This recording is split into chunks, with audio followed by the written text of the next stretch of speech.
The further we get along in the first season of WandaVision, the more we're learning that this show is definitely leading into some interesting aspects of the future of the MCU. We already had it confirmed that the multiverse is going to be a major factor going forward. That is touched upon with Spider-Man 3, Doctor Strange 2, of course Loki, Marvel's What If, and more projects beyond that. Now let's talk about the communication that happens between the people involved with all of these.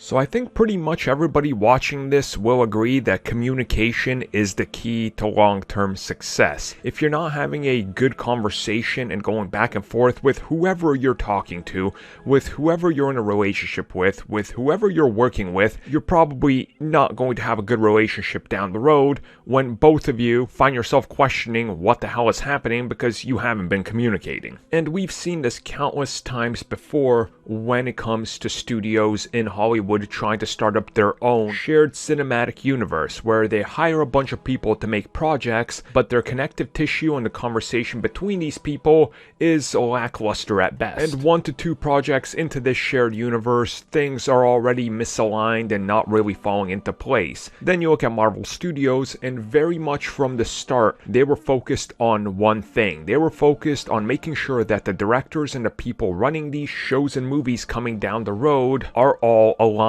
for the same idea. Recently, talking with Entertainment Tonight, WandaVision showrunner Jace Sheffer talked a little bit about the communication that happens and further elaborated upon it, specifically talking about the conversation that they're constantly having in regards to what John Watts is doing with Spider-Man 3 and Sony in regards to what Doctor Strange in the Multiverse of Madness is having done with Sam Raimi at the helm, and what they're doing with WandaVision, and what everything else is pointing towards down the road and what the end goal is. And that essentially they're having constant communication back and forth to make sure that things are lining up to end up in the same place, but also that each property has their own freedom, but they want to make sure that once one character shows up in the other project and vice versa, that things do seem lined up, so you're not suddenly seeing a disconnect between their appearances in multiple projects. Now this brings it all the way back to the MCU, let's say 5 years ago, where there was a little bit less communication, like for example Guardians of the Galaxy Volume 2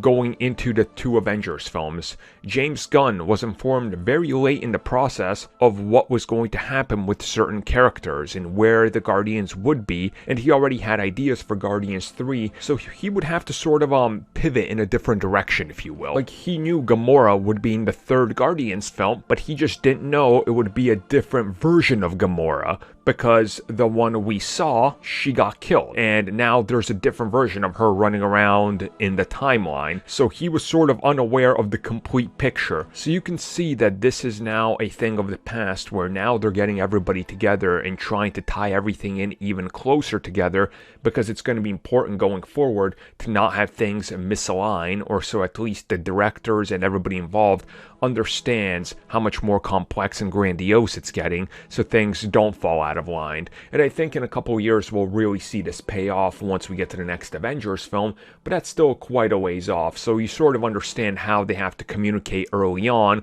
because you can't have things falling apart because you're touching the multiverse, and there's going to be a lot of things and factors that go into this that are pretty high concept, if you will.